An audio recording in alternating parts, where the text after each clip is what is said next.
동그라미 일상 속 과학 이야기 1. 과학으로 읽는 뉴스.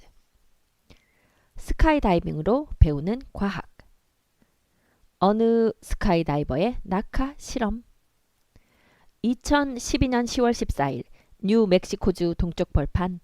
구름 한 점 없이 맑고 바람도 세지 않습니다. 아득히 높은 하늘에서 무언가 떨어지고 있습니다. 자세히 보니 사람입니다. 우주복을 입은 사람이 계속 낙하하더니 마침내 낙하산을 펴고 사뿐히 지상에 내립니다. 단순히 스카이다이빙을 즐기는 것 같지는 않습니다. 불편해 보이는 우주복과 온갖 전자장치를 부착하고 있었으니까요. 심지어 땅에 내려온 스카이다이버는 세상을 다 가진 것처럼 두 팔을 들어 성공의 기쁨을 만끽합니다. 펠릭스 바움가르트너는 호주의 전문 스카이다이버입니다.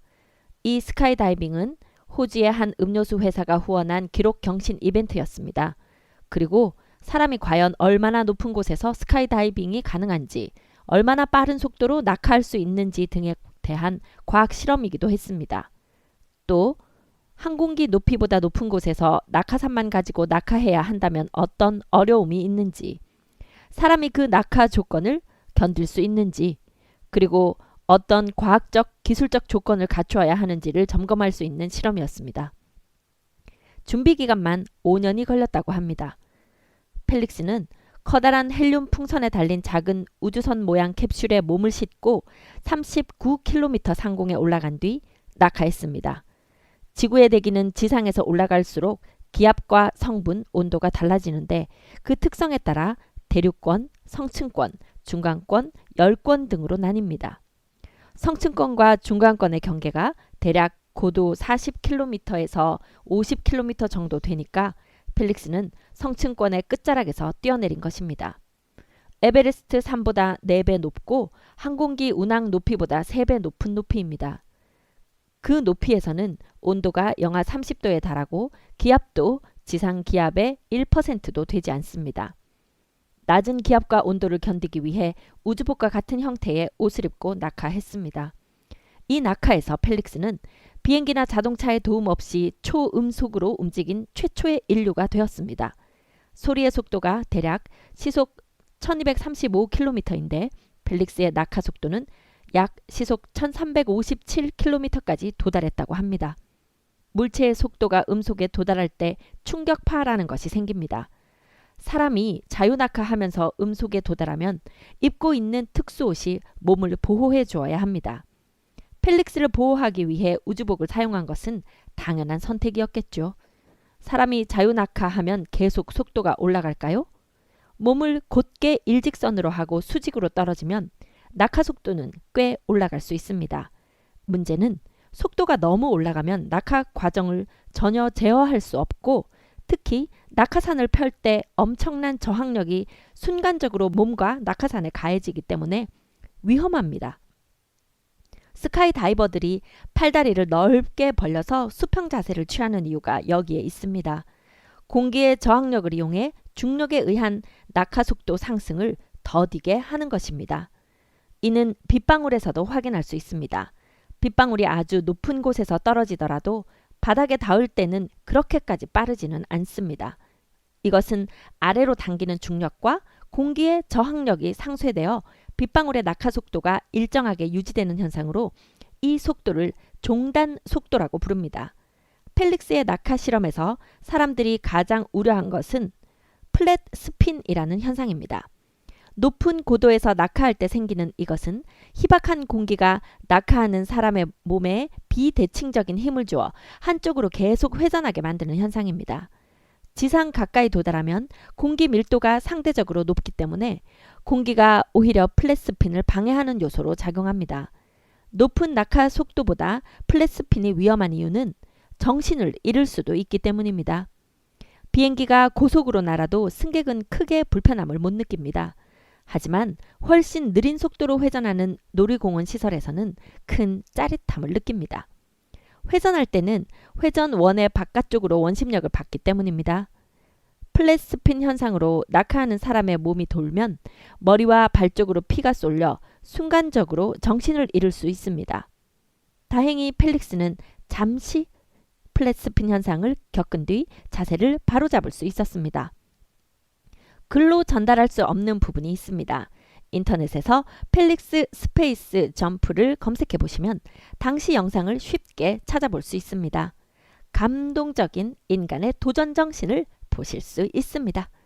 펠릭스가 낙하 직전 지상 관제탑에 남긴 말을 옮깁니다. 제가 지금 보고 있는 걸 여러분도 보셨으면 좋겠습니다. 이렇게 높은 곳에 와보니 우리가 얼마나 작은 존재인지 알게 되는군요. 자, 그럼 이제 집으로 가겠습니다. 낙하산 없이 낙하할 수 있을까? 2016년 7월에는 스카이다이버 루크 아이킨스가 7,620m 상공에서 낙하산 없이 점프하여 도착 지점에 설치된 대형 그물에 안착했습니다.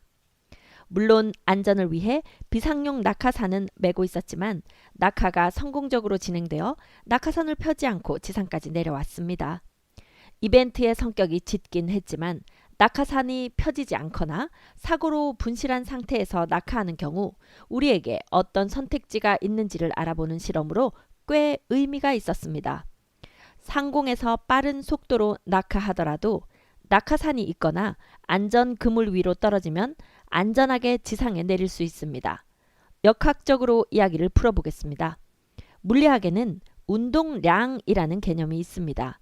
운동량은 움직이는 물체의 질량과 속도의 곱으로 정의됩니다. 그런데 이 운동량은 외부에서 힘을 주기 전까지는 보존되는 성질이 있습니다. 2013년 개봉한 영화 그래비티에 이런 장면이 나옵니다. 한 우주비행사가 우주선 외부에 있다가 사고를 당해 우주선에서 계속 멀어지는데 이것은 주인공의 운동량이 보존되어 운동 방향으로 끊임없이 이동한다는 뜻입니다.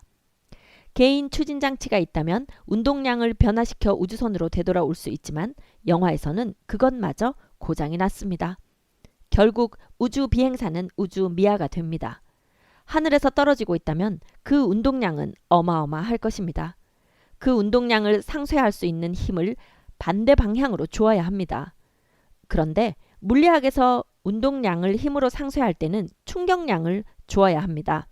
충격량은 공급한 힘과 힘이 작용한 시간의 곱입니다. 즉, 같은 운동량을 가진 물체를 멈추게 할 때 힘을 많이 주면 짧은 시간에 멈출 수 있고 힘을 조금만 주면 오래 걸린다는 뜻입니다.